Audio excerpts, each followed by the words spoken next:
नमस्कार। मध्य पूर्व में जो आग सुलग रही थी वो अब सिर्फ जमीन तक सीमित नहीं है। ये आग अब दुनिया की एनर्जी सप्लाई की नसों में फैल चुकी है। अमेरिका, इजराइल और ईरान के बीच दशकों से चल रहा ये संघर्ष अब एक ऐसे एनर्जी वॉर में तब्दील हो चुका है जो शायद इतिहास में पहले कभी नहीं देखा गया। तो बात अब प्रॉक्सी वॉर या छद्म युद्ध की नहीं रही। नहीं, ये तो एक सीधी खुली लड़ाई बन चुकी है। और इसका निशाना क्या है? निशाना है दुनिया का सबसे जरूरी एनर्जी इंफ्रास्ट्रक्चर। और हाँ, इसकी कीमत वो तो हम सबको ही चुकानी पड़ेगी।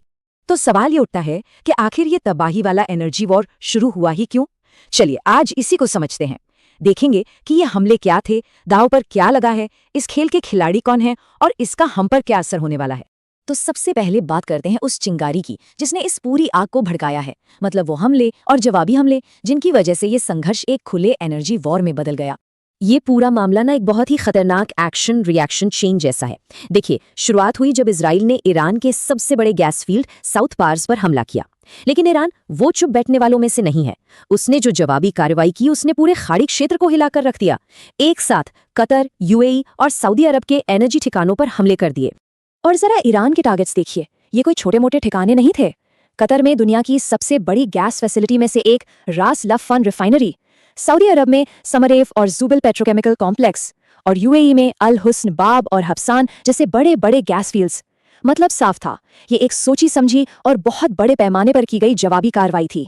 लेकिन ये सिर्फ कुछ बिल्डिंग्स पर हुए हमले नहीं हैं। नहीं, ये हमले उस नस पर किए गए हैं जिससे पूरी दुनिया की इकोनॉमी चलती है। तो आप समझते हैं कि इन हमलों ने ग्लोबल एनर्जी सप्लाई को इतने बड़े खतरे में आखिर डाला कैसे। इस पूरे संघर्ष का जो सेंटर पॉइंट है वो है स्ट्रेट ऑफ हॉर्मुज। ये फारस की खाड़ी को बाकी दुनिया से जोड़ने वाला एक बहुत ही संकरा समुद्री रास्ता है। आप इसे ऐसे समझिए कि ये ग्लोबल ट्रेड की मेन आर्टरी है जिसे ईरान ने अब नेवल माइंस बिछाकर लगभग ब्लॉक कर दिया है। नतीजा, यहां से गुजरने वाला कोई भी जहाज अब सेफ नहीं है। अब सोचिए, इस रास्ते के बंद होने का असर कितना बड़ा हो सकता है। ये आंकड़ा देखिए, 20%। मतलब दुनिया का हर 5वां बैरल तेल इसी रास्ते से गुजरता था क्योंकि अब ये रास्ता बंद है। और इसका मतलब बहुत साफ है, ग्लोबल ऑयल सप्लाई का एक बहुत बड़ा हिस्सा बस रुक गया है। अच्छा, ईरान ने जो हमले किए उनमें से एक था यूएई के बाब फील्ड पर। यह फील्ड जाना जाता है मुर्बान ग्रेड ऑयल के लिए। इसे लाइट और स्वीट कच्चा तेल भी कहते हैं। मतलब इससे पेट्रोल ज्यादा बनता है और सल्फर बहुत कम होता है। सल्फर कम होने से पोल्यूशन कम होता है और रिफाइनरी की मशीनें भी जल्दी खराब नहीं होती। भारत की जो जामनगर जैसी बड़ी रिफाइनरीज हैं उनके लिए ये तेल बहुत ज्यादा जरूरी है। इस आग की गर्मी अब अमेरिका तक भी पहुंच रही है। क्यों? क्योंकि उसका बहुत कुछ दांव पर लगा है। अमेरिकी कंपनियों ने खाड़ी देशों की एनर्जी प्रोजेक्ट्स में, आप अंदाजा लगाइए, करीब $240 बिलियन का भारी भरकम इन्वेस्टमेंट किया हुआ है। और अब जब ये इन्वेस्टमेंट डूबने का खतरा है तो यही कंपनियां वॉशिंगटन पर जबरदस्त दबाव डाल रही हैं कि भाई कुछ भी करो, इस जंग को रोको। चलिए अब जरा इस खेल की मुख्य खिलाड़ियों और उनकी चालों को भी समझ लेते हैं। ईरान पर इजरायली हमले के ठीक बाद उस वक्त के अमेरिकी राष्ट्रपति का एक बयान आया जिसने सबको चौंका दिया। उन्होंने कहा, इजराइल ने जो ये एक्ट किया है ये उन्होंने अपने गुस्से में कर दिया और यूएस को इसके बारे में कुछ नहीं पता था। अब इस तरह से अमेरिका ने पब्लिकली अपने सबसे करीबी सहयोगी से ही दूरी बना ली और एक तरह से इस पूरे मामले से पल्ला झाड़ लिया।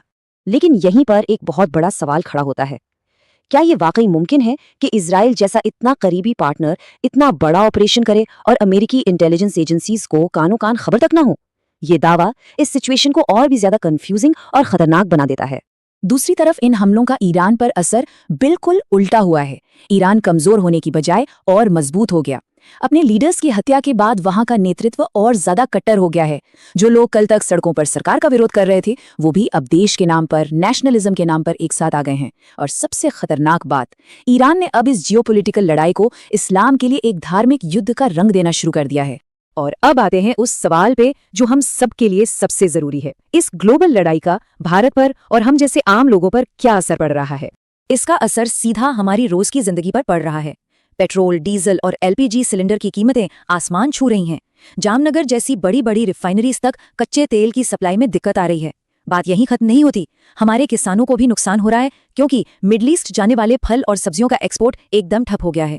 ये सब कुछ भारत को एक बहुत बड़ी स्ट्रेटेजिक कंफ्यूजन में डाल देता है। यहाँ ये समझना बहुत जरूरी हो जाता है कि जब हमने अमेरिकी दबाव में ईरान से तेल लेना बंद किया तो असल में हमने खोया क्या? देखिए, ईरान से हमें 12% सस्ता तेल मिलता था, साथ में 60 दिन का क्रेडिट पीरियड था।